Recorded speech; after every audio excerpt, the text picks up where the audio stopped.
Hello, everyone. Welcome to our webinar, Finding the Right Dose Using Patient-Reported Data in Early Phase Clinical Trials. We're thrilled to have you join us today for this exciting and insightful discussion.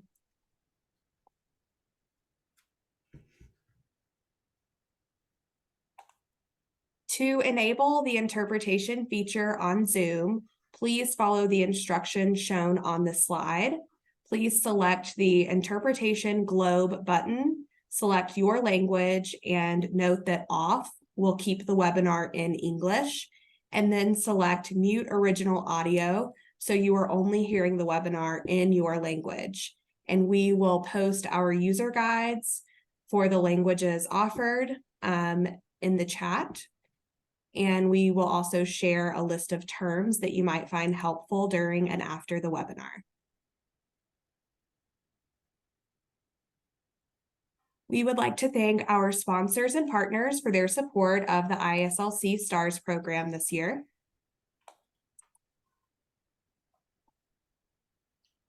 The goal of the IASLC STARS program is to help active lung cancer patient advocates evolve into patient research advocates, PRAs.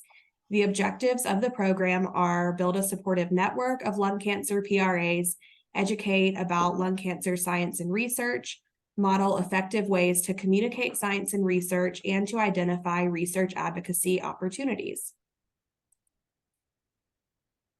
A few housekeeping notes. Attendees are encouraged to submit questions for presenters using the question and answer window. Questions will be addressed by panelists during the live Q&A at the end of the session. And please check the chat for reference materials, including the language interpretation user guides and the list of terms.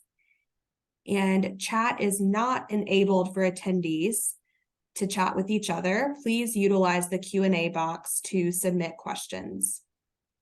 This webinar is being recorded and will be made available at a later date for viewing in all languages offered.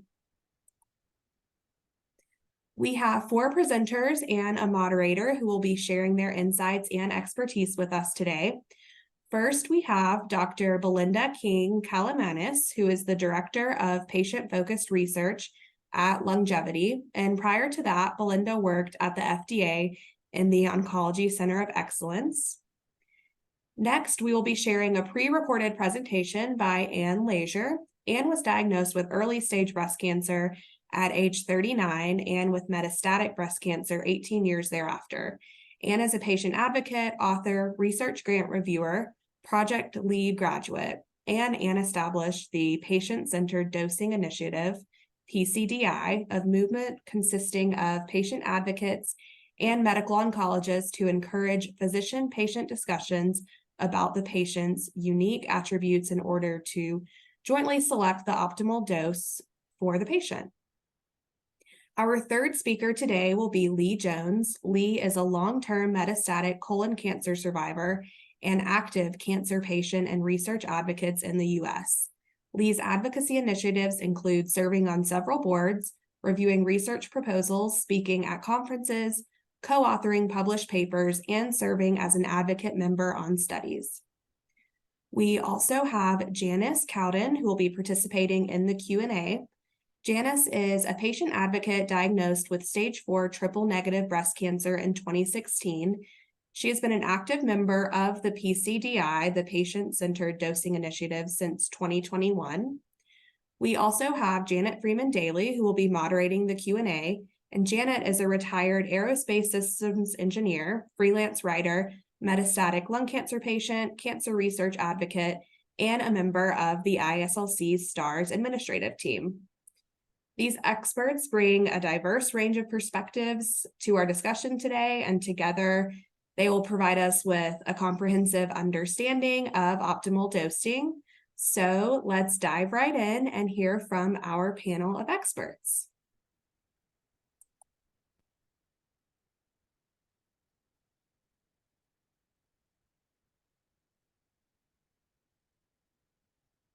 Right.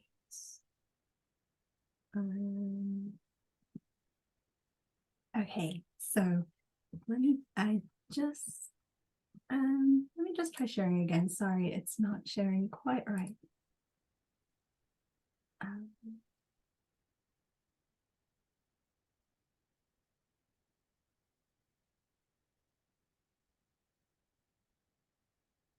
Okay, here we go. So thank you, Sarah, for the lovely introduction, and to the IASLC, and STARS program for inviting me to speak today. I have an overview here of how the next hour will go. So we'll start with how drug makers traditionally determine doses for cancer drugs, which is done in phase 1 of clinical trials traditionally. Then we'll talk about drug regulators and their plans for changing how dosing is determined in the era of targeted therapies. Next, I'll talk about the potential impact that patient experience data could have on finding the right dose.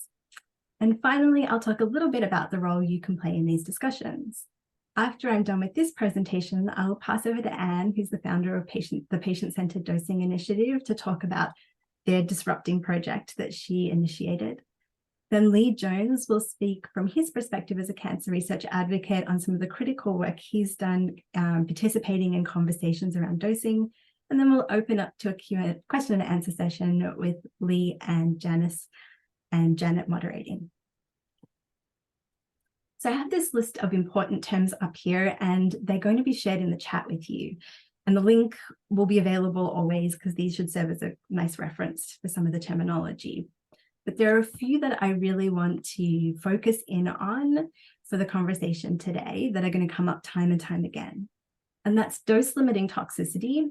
And that refers to the side effects of the treatment that are serious enough to prevent testing and increase the dose. And there is a window of time where these are assessed.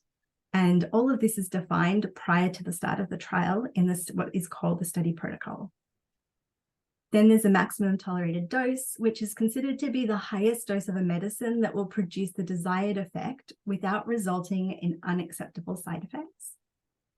Then we have the patient experience data. Now, this is a term that was actually introduced by the US legislature, but basically it refers to any data that's collected by anybody that's intended to provide information about patients' experiences with the disease, and that can include the impact of the disease or related therapy or clinical investigation, but it could also be around preferences of the patient with respect to treatment. And the most common type of patient experience data is what's called patient-reported outcomes. Now, these are surveys that ask questions directly to patients about their health condition and treatment, and those answers are not revised or directly interpreted by the clinician or anybody else. But before we get into dosing, I just wanted to give, for those who are not so familiar with drug development, a little bit of a schema here of what happens. So over here on the left side, what we have is what happens before we get into testing the new treatment in humans. This is work that happens in the lab to understand more about the drug and may include animal testing, which is intended to learn about the safety of the treatment. Then we move over here and enter into the clinical trial piece of it, which is entry into people.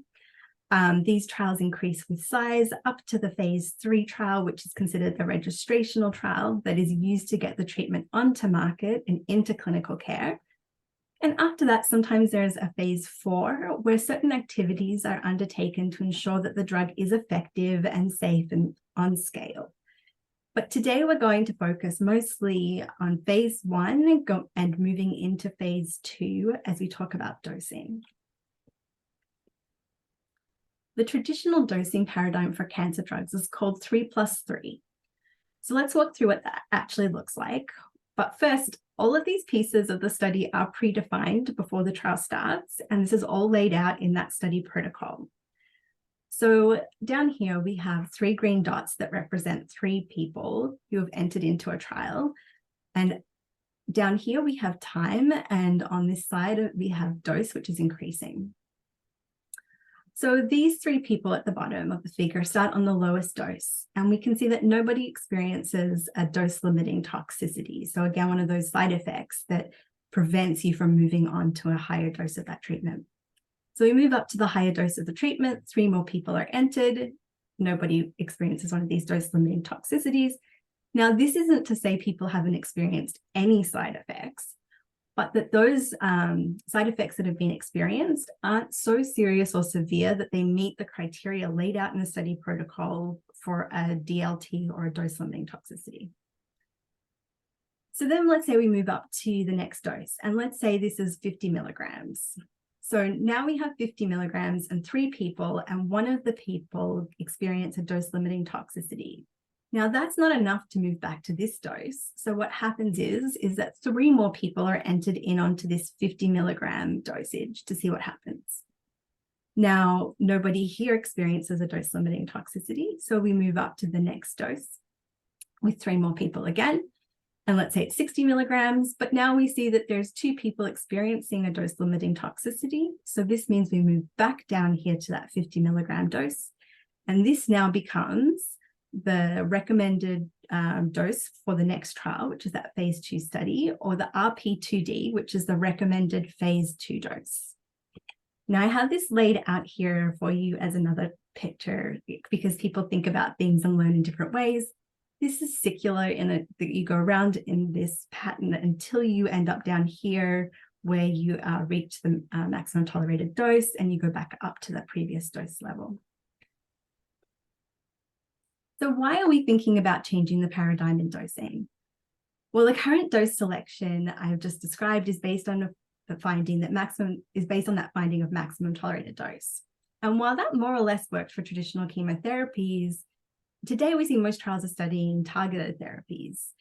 And we have plenty of evidence to show that finding the maximum tolerated dose for targeted therapies is not the same. For example, there's no maximum tolerated dose that was found for pembrolizumab.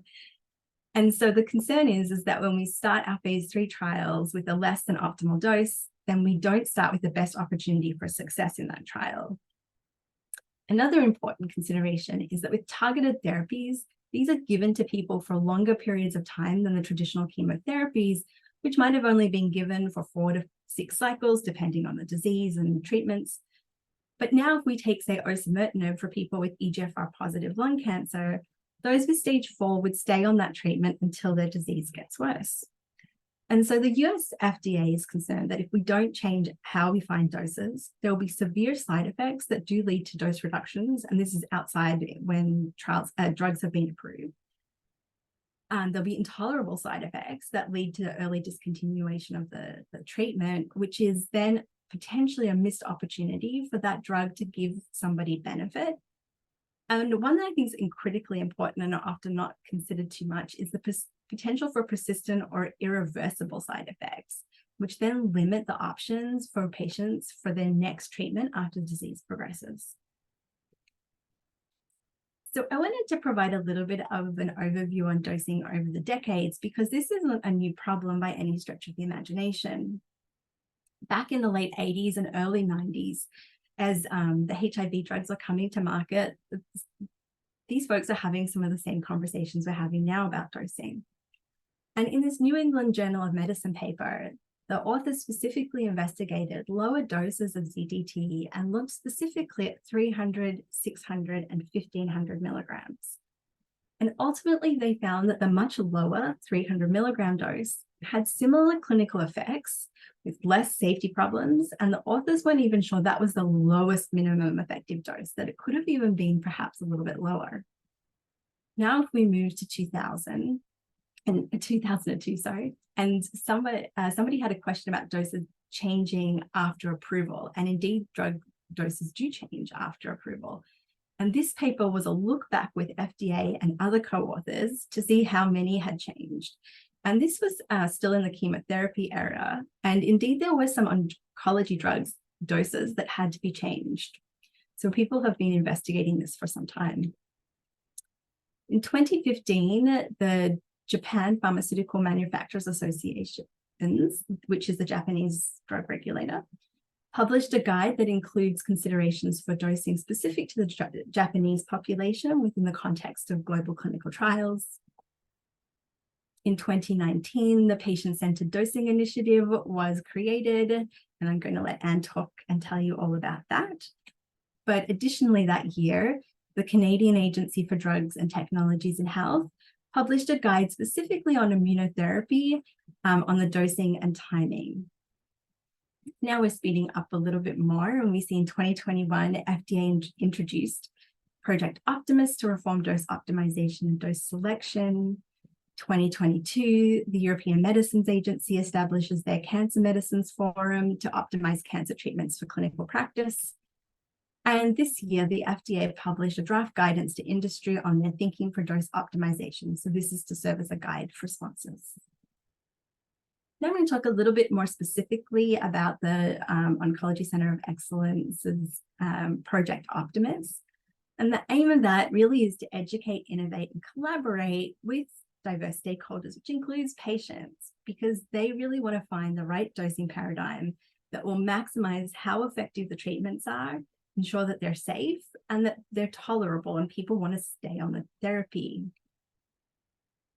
And they will plan to achieve this by issuing guidance documents. So we had the draft published this year, and sometime when nobody knows when exactly, there will be a final version of that developed. By hosting workshops and other public meetings, FDA will also provide opportunity for drug developers to discuss dose optimization with them. And they're hoping to find new strategies to use non-clinical and clinical data to consider a use of dose ranges. So rather than taking that recommended phase dose, let's say, is at 50 milligrams we talked about on the slide with the 3+3, but maybe you take 30 to 50 and you look at that range of doses to see how those perform in your next phase of studies. So there are a couple of things I want to highlight specifically from the guidance document that was published this year. So with the talk of maximum tolerated dose, the FDA has said that this can result in dosages that are not well tolerated, and have really called out that it adversely impacts how people feel and function and what their quality of life looks like. And that dose can impact somebody's ability to remain on treatment, which Lee, who will speak in a wee bit, will touch on it, as he was critical in some of those early discussions of remaining on treatment. There's the patient-reported outcomes, and those are those surveys I mentioned at the very start, and FDA specifically calls them out as valuable because they are a systematic way in dose finding to collect symptomatic side effects that can be used to better understand how patients might tolerate the new treatment, or in other words, that ability to stay on treatment. And then also the last one is that they have called out patient engagement, and that they want to engage with people like yourselves and advocacy groups like Longevity to provide important safety and tolerability considerations when finding the right dose.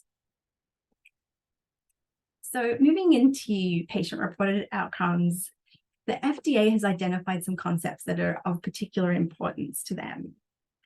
So when we're thinking about dosing, this is symptomatic side effects, and these should be to come up with a list of these questions. You can use what are called item libraries. So they list out all the different kinds of symptoms and side effects that you could experience. And then within the drug development program, certain ones are selected that are tailored to that specific treatment. And the selection of the questions may be based on other similar drugs. You could use the National Cancer Institute's course set, or consider it having a write-in box so people can write in their answers. And I have an example of one question here from what's called the patient-reported outcomes, CTC-AE.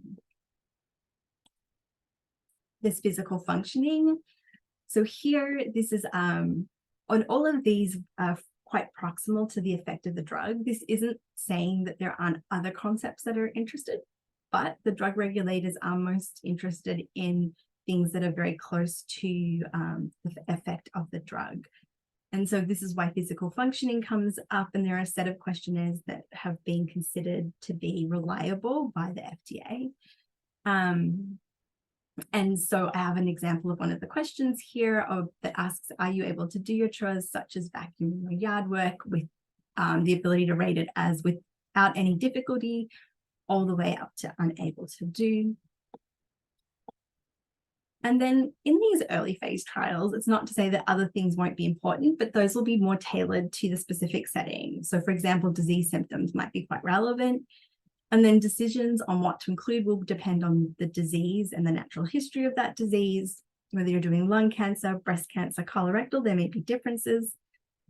but also where you are in treatment. So is this the first treatment, or is this later treatments after somebody's already had some treatment stop working for them?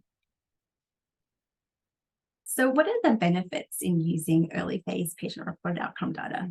Well, you're all the experts in how you feel and function, and the literature backs that up. So in these figures over here, we have the gray line representing clinicians' reports on fatigue. And then up here in black, the patient's report on fatigue, with time down the bottom, and time tends to run on the bottom if you're looking at a figure like this, and then incidence, so how common it is on the left here. And so we see the clinician is underreporting what the patient's reporting. I think for pain, they become a bit closer because we kind of have all probably heard at one point a physician ask, rate your pain on a scale of 0 to 10. But fatigue and nausea, these are things that are difficult to observe. And so this is where we see these gaps really come about. And as I said, PRO measures provide a systematic way to gather symptomatic side effects. So rather than asking somebody to come in and report their side effects, this asks a series of set side effects that everybody on the clinical trial is asked at the same assessment time points, so that they can be looked at over time versus just being asked in the clinic where something might slip someone's mind because the side effect is resolved. And this is particularly important when we're thinking about those less severe side effects, because they may have a cumulative impact, and knowing about them, this can help the trialists better manage these in later clinical trial phases. So for example, if in the phase 1 trial, phase 2 trial, it becomes clear that diarrhea doesn't happen in the first 3 to 4 months, but it's more like 5 or 6 months into treatment. It might be good in your phase 3 trial to introduce the use of antidiarrheal medication around month 4 to try and get ahead of that diarrhea and prevent it from becoming a severe side effect. And this is an important consideration that I think gets raised, unfortunately, by drug sponsors about the difference between, about some of the challenges of doing patient-reported symptoms. So we have at the top the clinician's report. And so this is the common terminology criteria for adverse events for diarrhea. And this is how clinicians would grade these for a clinical trial. So grade 1 is the least severe, up to grade 5, where unfortunately some side effects do lead to death. Now, down the bottom, we have the patient-reported version of this question. And what you will immediately see here is that there is a never option. We don't have that for the clinician. And of course, up here where we have death, we don't have that for the patient. But even looking at these different categories and then mapping them to grades, grade 2, which is not considered to be a dose-limiting toxicity or a severe side effect from a regulator's perspective or drug sponsor's perspective, is an increase of 4 to 6 diarrheal episodes per day over baseline. But I would imagine most people are going to report that on here as being frequent to almost constant, because that's going to require some toilet dependency. And so it's not surprising that these are not going to map based on how they get scored, and also just what it takes to get a grade 2 anyway. And FDA has acknowledged this. So while sponsors push back, the FDA has stated that patient and clinician reports do not need to be reconciled. So if you find yourself having a discussion about this and that you're getting some pushback, you can sort of reference this document. And there's a reference down the bottom. So what role can you play in these discussions? It's critical that stakeholders, so that includes regulators, those who pay for drugs, those who conduct trials, are educated in the value of this approach. And so you can get involved as an advisor to pharmaceutical companies, join a working group with various stakeholders, and Lee will talk to that. These can be organized by professional societies, government groups, and patient advocacy groups sometimes. There's also the ability to join an institutional review board to review study documents against the ethical requirements for the US, which would be, Health and Human Services set those along with the FDA. And there is always a layperson on these committees to review documents. Universities have these committees, and WCG is a large independent IRB in the US. And I have a link here available to you to learn more about what it involves to be part of an IRB committee. But with that, I'm going to pass it over to Sarah to start Anne's presentation. Thank you.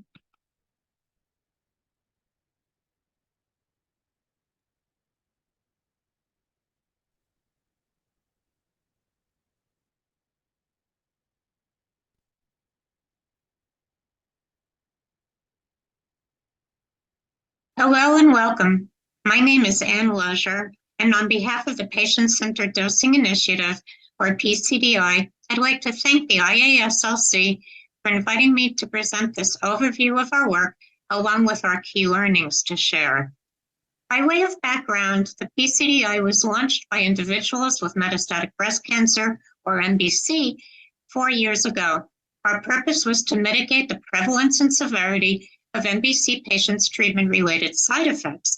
We quickly formed an advisory board of medical oncologists to make sure that everything we did was medically and ethically sound. We conducted research into the major cause of treatment-related toxicity and determined that it was mainly due to leveraging the maximum tolerated dose, or MTD, as the recommended starting dose, or RSD, in oncology drugs. And we also found studies whereby lower doses of some drugs were as effective as the MTD and precipitated less toxicity. Our conclusion was twofold. If possible, change the MTD more is better paradigm, and also encourage physician-patient discussions upon treatment initiation and after regarding the best dose for the patient based upon the patient's unique characteristics. We conducted 2 surveys. 2020, we launched a survey for patients with MBC, and the following year, we disseminated a survey to medical oncologists who treated patients with MBC. The objectives of both surveys were identical. We wanted to understand the prevalence and severity of MBC treatment-related side effects in patients. We wanted to find out the level of physician-patient communication about side effects. Also needed to discover the impact of lower doses on patients' outcomes regarding quality of life and efficacy. And finally, determine patients' and physicians' willingness to jointly discuss flexible drug dosing options with each other based upon the patient's unique personal attributes. Essentially, we wanted to find out whether we were on the right track. We received 1,221 patient responses and 119 oncologist responses. The oncologist survey responses are in gold font, and the patient survey results are in white font. The vast majority of patients, 86%, said that they'd experienced at least one bad treatment-related side effect. The majority of oncologists underestimated that at less than or equal to 60%. 1 out of 5 patients with side effects had to visit the ER or hospital as a result. The oncologist estimate was lower at 15%. More than 2 out of 5 patients had to miss 1 treatment or more, and the oncologist estimate was 37%. Nearly all patients, 98%, told their doctors about their side effects, and of the patients given a dose reduction, 83% felt better on a lower dose. 71% of doctors indicated that patients felt better on a lower dose and that efficacy was similar to the RSD. We also asked the patients and doctors whether they believe that a higher dose is always more effective than a lower dose, and more than half of patients and 85% of oncologists do not subscribe to the MTD more is better paradigm. And finally, we asked them both whether they'd be willing to discuss flexible dosing options with each other based upon the patient's attributes. And more than 90% of both groups said, yes, they would be willing to do so. So these results substantiated our mission. It was determined that, yes, there's considerable prevalence and severity of side effects. Most patients with side effects told their doctors about them. Patients did feel better on a lower dose, and the vast majority of patients and doctors would be willing to talk with each other about flexible dosing options based upon the patient's unique characteristics. Well, it's one thing to run surveys, and it's a different thing to do something with the results. And in 2021, we had the privilege of delivering an oral presentation of the patient survey results at the American Society of Clinical Oncology's worldwide meeting. Since then, we've presented posters of our results and published a peer-reviewed journal article. 5 months after our ASCO oral presentation, the FDA announced this. It's loud and clear from our patients that the drugs are too toxic. Patients deserve a more tolerable dose. That was music to our ears. I'd like to bring your attention to the fact that there is a migration away from the more is better MTD paradigm. With regard to experimental drugs, especially in phase 1, FDA's Project Optimus is encouraging industry to evaluate at least 2 doses based on efficacy and tolerability instead of automatically selecting the maximum tolerated dose. Regarding approved drugs on the market, the FDA's Project Renewal is reviewing the dosages of certain approved cancer drugs, and the oral chemo drug Xeloda is the first drug to receive a dosage-related label update under this program. And in the clinic, the PCDI is continuing to encourage physician-patient discussions about flexible dosing options. These will remain important because approved drugs currently on the market will continue to mainly be prescribed the old way based on the MTD.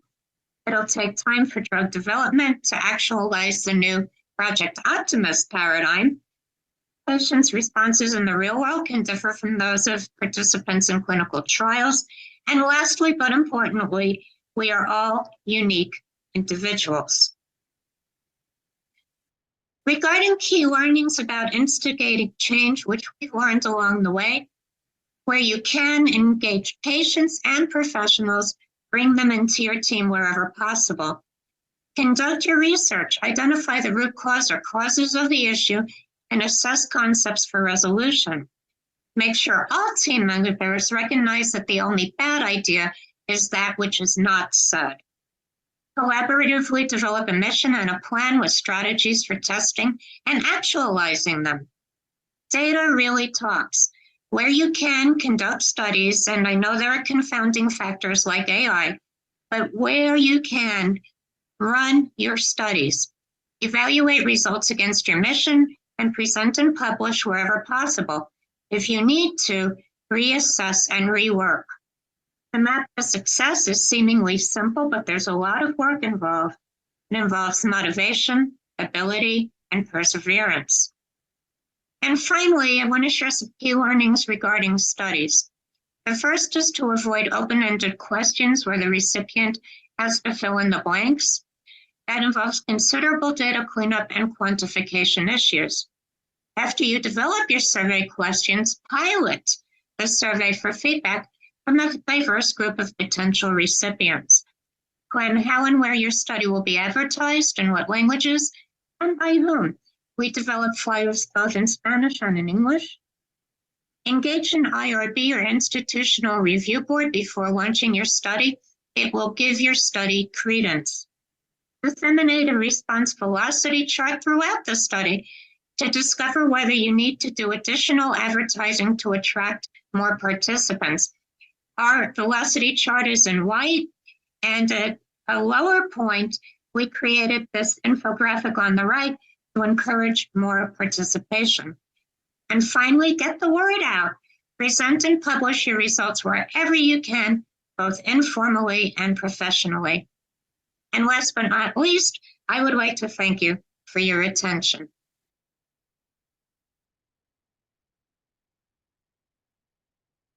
Wonderful. We will now hear from Lee Jones. Thank you, Sarah. And thank you to IASLC and STARS for inviting me to speak at today's webinar. Cancer patient and research advocacy are really key factors in my life these days. I'm retired from my professional career, And I'm always eager to talk about my experiences and encourage other advocates to become even more involved in their advocacy work, especially in research advocacy, because as we all know, as patients, we need all the help we can get. I have to report on 2 conflicts of interest today due to compensation that I get from serving on patient engagement councils for Bayer and GenMab. Just an example of the fact you can get compensated for advocacy work and help patients at the same time, which is wonderful. So today I want to address the topic of this webinar by outlining how I became involved in the issue and providing some context on how you can increase your advocacy work in a similar way by finding opportunities. So first, participating in STARS is a great start. I had the opportunity to participate in a colorectal cancer research advocacy training program back almost 10 years ago, where we spent 2.5 days meeting with GI oncologists, surgeons, radiologists to learn as much as we could about colorectal cancer, which is kind of amazing how little we really knew back then and how much more we know now, but nonetheless, it's a good way to start. And even more interesting in lung cancer space, things are really moving a lot faster than in most other cancer types. So you're really an interesting opportunity. But one thing that came out of the training was that we really were not given a plan on how to proceed, which was difficult for some people, but also good because we really got to follow our own interests in research advocacy. And the first thing that I decided to do was to talk to people at my local cancer institution where I received my cancer treatments about getting involved in their oncology IRB. And actually, foolish as I was, I got involved in 3 IRBs, which I've since dropped 2 of them, but still interested in the oncology IRB.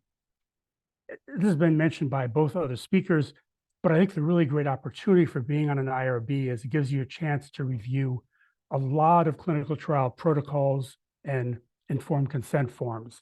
So you really get a good idea of what's going on in the world of cancer research, but also gives you a lot of skills in understanding the cancer research process. So what is a good protocol? What's a bad protocol? Even more important, what's a good consent form? And there aren't very many of them. Most of them are very hard to read. They're 20 pages, and you really almost need to be a doctor to understand them. But we have an opportunity to try to correct that as we're reviewing them. And I think I've made some significant suggestions that have been incorporated into our feedback to the trial sponsors. So that's a really important thing to do. In 2018, I was invited by ASCO, and had mentioned ASCO, American Society for Clinical Oncology, to be an advocate member of an expert panel working on a guideline, ASCO guideline, for stage 3 colorectal cancer patients. This resulted from a clinical trial that actually showed that for stage 3 colorectal cancer patients, 3 months of a chemo drug, oxaliplatin, was just as effective as 6 months of the same drug, which with, of course, much less toxicity. This was really of interest to me because I had that drug when I was going through my treatment. Of course, as a stage 4 patient, I didn't have the luxury of getting a reduced dosage. But what really occurred to me was how many people have we been poisoning over the years? I got this back in 2004, so it's been around for over 20 years.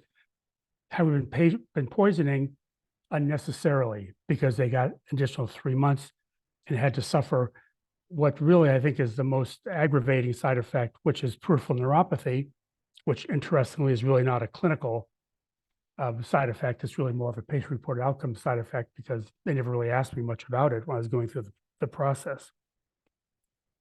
Later that same year, I was invited by Friends of Cancer Research, which is a name that I want to remember because they're involved in a lot of things that you can become involved in, to review the issue of tolerability in cancer trials.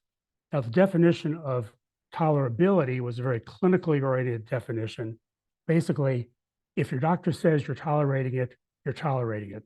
So it's really based on like blood counts, platelet counts, liver functions, things like that, but not really asking the patient, well, how do you feel about it all?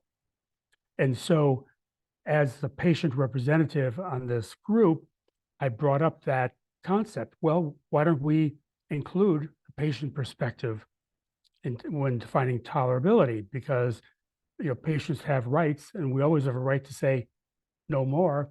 I'm not going to do this anymore. And I just wanted to read to you a quote. This is what the final definition became, which was really a significant change. So the tolerability of a medical product is the degree in which symptomatic and non-symptomatic adverse events associated with the product's administration affect the ability or desire of the patient to adhere to the dose or intensity of the therapy. A complete understanding of tolerability should include direct measurement from the patient and how they are feeling and functioning while on treatment. And as you could probably expect, that direct measurement is patient-reported outcomes. So that's how I've gotten really involved in patient-reported outcomes and tolerability by being on the study. And that's why it's such a great opportunity for other advocates. So if you go to friendsofcancerresearch.org, you can find that tolerability white paper, plus a number of other white papers, and they have videos from many of the sessions that they've had. And we've also started a new organization for advocates called Friends Advisory Advocates, which provides opportunities to become a member of some of these expert panels. These are multidisciplinary, multi-stakeholder groups that include usually FDA advocates, pharma companies, institutional researchers, and really a lot of experts. It can be intimidating in some respect because these people work with this day in and day out.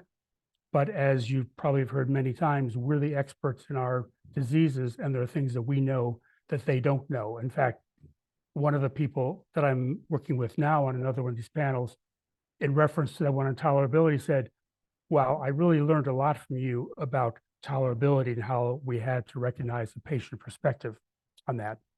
And then Ann Lesher had mentioned the FDA meeting she spoke at. I spoke at the same meeting. More isn't always better, understanding cancer treatment tolerability. I think she spoke from the perspective of dose optimization. I spoke on the perspective of tolerability. Together we provided, I think, a pretty good advocate approach.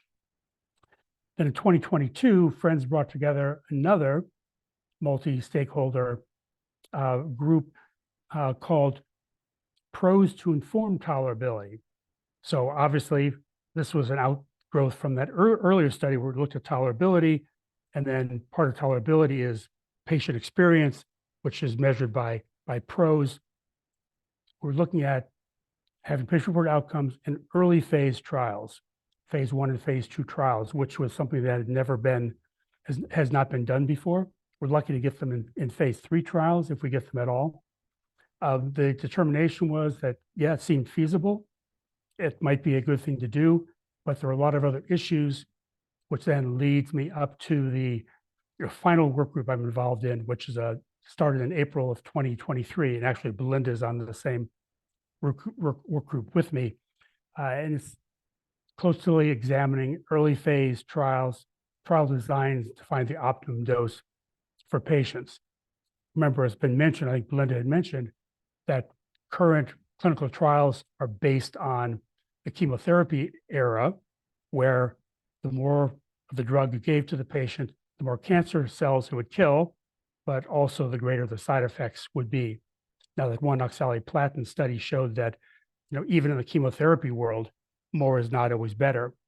But particularly in the world of immunotherapies and targeted therapies, where there's more of a hurdle, that once you reach that hurdle, the drug has effect, and to go above that hurdle, the toxicity becomes higher. So you really don't want to go any higher than you have to go. But it becomes very complicated.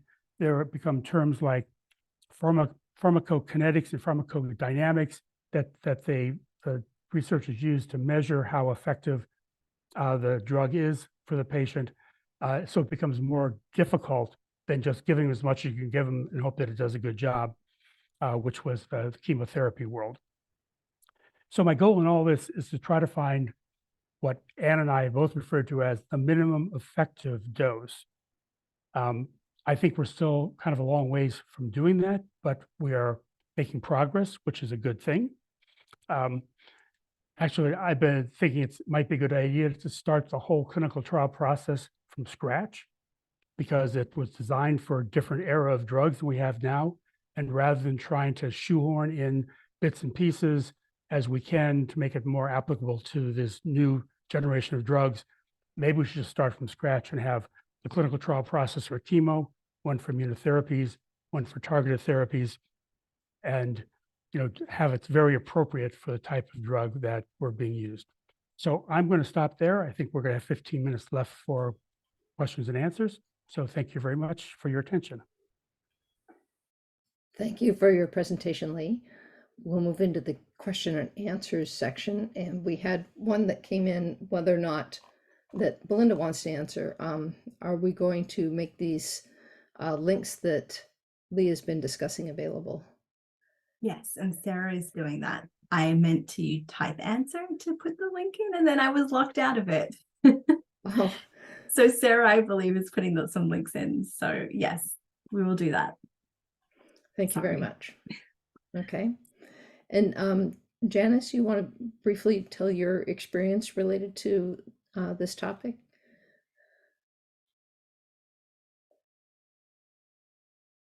Janice, are you there? I am here, sorry. Could not get myself off mute. Can you just ask the question again? You want to just briefly tell us how you're involved in this so the audience knows how you're involved with it? As far as my involvement with the PCDI, I have been a research patient advocate since my diagnosis about 7 years ago, and I've known Ann for quite some time. So I was very interested in the research that the PCDI was doing from the beginning, as well as offering to share the surveys within the metastatic breast cancer Facebook groups, on social media to get the word out and get more participation. So that was primarily my role in the beginning, was just to help get the surveys out there and get patients involved. And then in 2021, I joined the PCDI as a member. Thank you for sharing that. We have several questions that have come in through Q&A, plus those that have come in from some of the participants in the STARS program. I regret we won't be able to answer all of them, but we'll do our best. So Belinda and others, what are some of the common misunderstandings people have about patient-reported outcomes and patient-reported data? And Belinda, you want to start off? Sure, I can start off. I think in relation to early phase trials, one of the biggest pushbacks is, well, there's nothing to compare it to. And it's like, well, that's okay. There's nothing to compare the other clinical data to either, right? We sort of other PRO data onto the subjective side of things, but let's be honest, some of the clinical data is subjective too. So if you read some of the lab reports, there's an element of subjectivity, there's noise involved in those reports too. They're not perfect. And so I think we sort of sometimes treat patient-reported outcomes as though they should be perfect because they're reported by patients.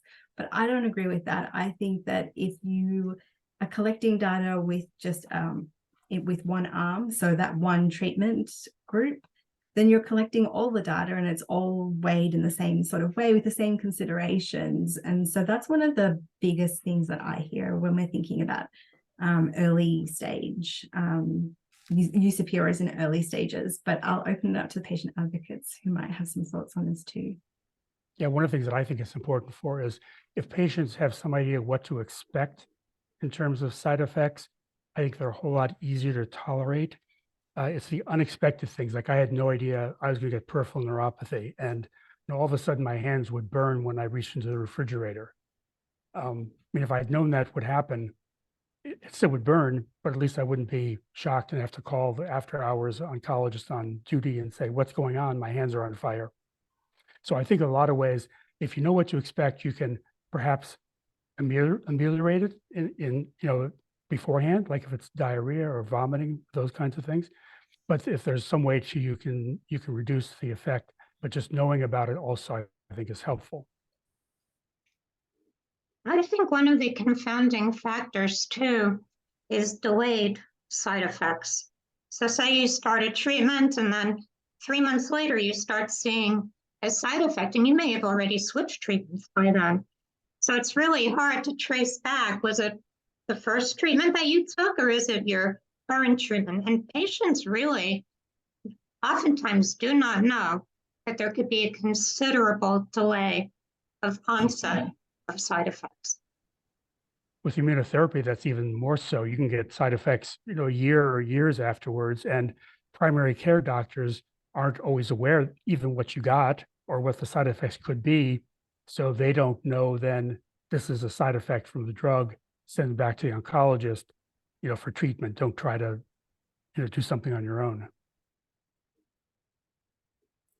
Okay, another question. So when you're in a clinical trial, a phase 1 trial, might evaluating multiple doses in steps like this actually delay getting the drug approval so that the drug can get out to patients?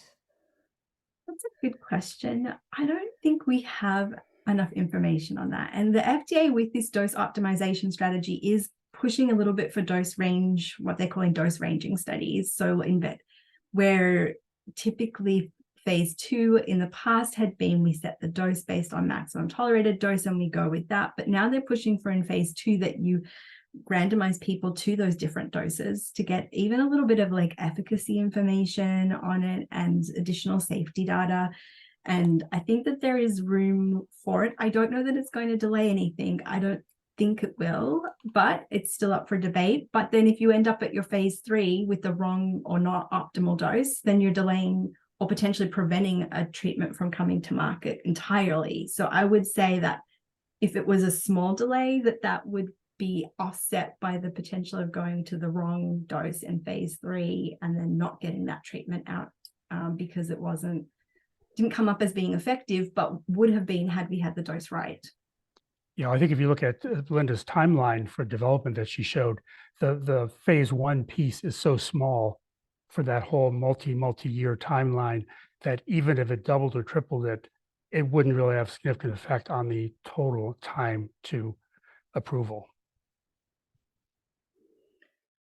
Separate topic. So you had talked primarily about doing this dosing strategy in phase 1. When you're trying to find the effective dose, is this dosing strategy different in a phase 2 of the trial?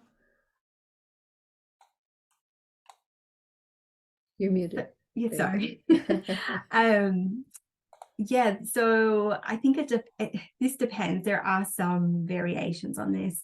I mean, these are evolving as we speak, and there are trials who are doing different things. So, but to get like the foundation, it's good to understand what is most commonly done and has been most commonly done. Phase 2 tends to be fixed. Now there is opportunities for physicians to make changes to the dosing in phase 2 and phase 3 trials.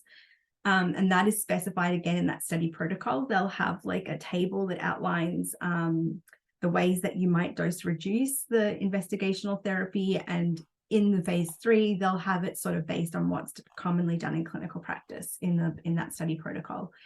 That's not to say things don't come up and discussions aren't had, and then they're usually made as protocol amendments so that those are going forward. And so I think that kind of gets to where you're going with this question, Janet. That's good. Thank you. So a separate question. Once this dosing strategy and the different levels of doses have been determined by the trial and the drug is approved, how is this information about the dosing communicated to oncologists? And can oncologists do a variation that's different than what was done in the trial?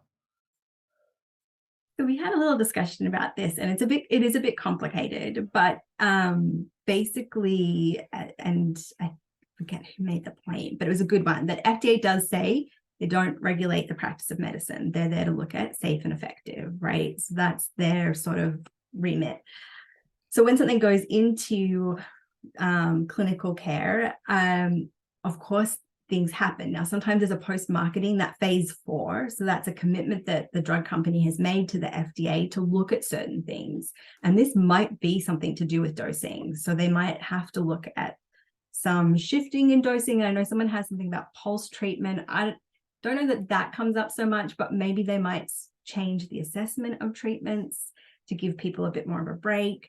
So there's all sorts of things that can be discussed and determined by the FDA in agreement with the drug sponsor to do some changes after that. But there's always information in the often information in the label, not always, but in the study protocol, there's also information. So here it gets a bit complicated. And, we do have the cooperative groups that do some of these additional trials to understand some of these issues as well. That New England Medicine journal article I mentioned that talked about the HIV drugs, that was a study sponsored by the NIH.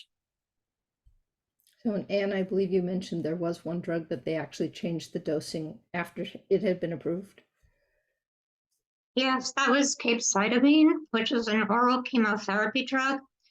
And one little bit of an aside about that, a medical oncologist on the PCDI had shared with our group that many oncologists, even before that label was updated, would not prescribe at the full dose for their patients because they had seen so much toxicity. They went to one of the lower doses on the label very often.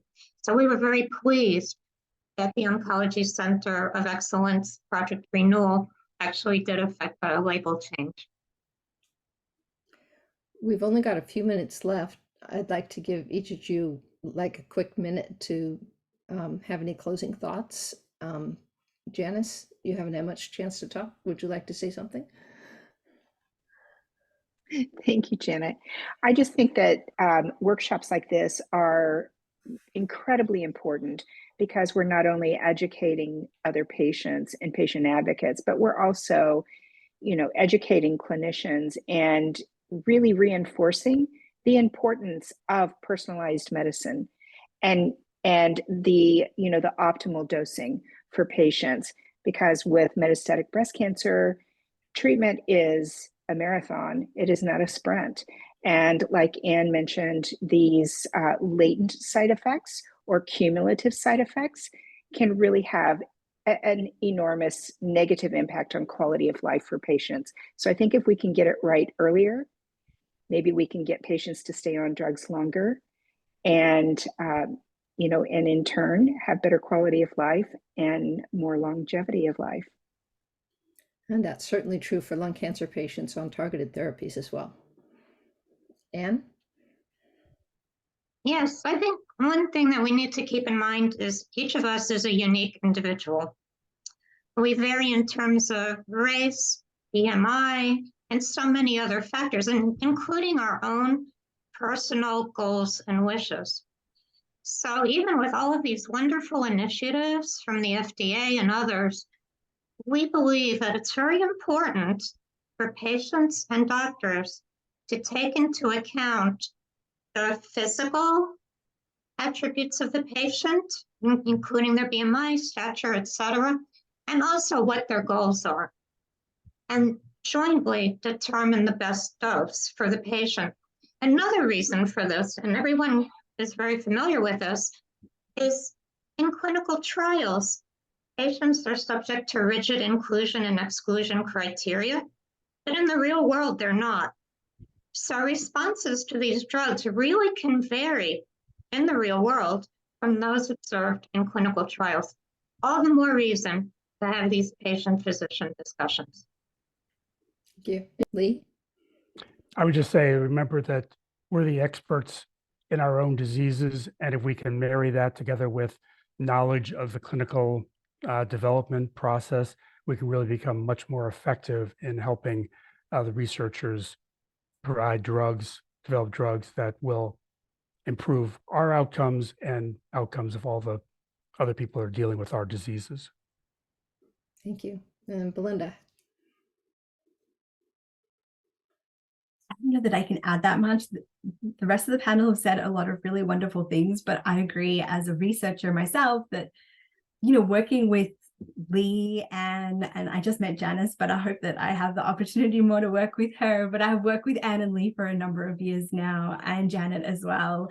And it has been just such a delight to work with them and pair the skills of the researcher and drug development understanding, because that is a lot often for people to take in, and then your experiences. And my door is always open to have these conversations and discussions with people, because I think your input is invaluable.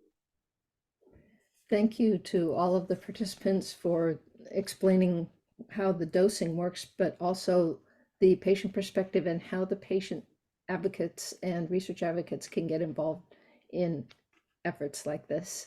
Thank you for joining our webinar, and good night. Bye.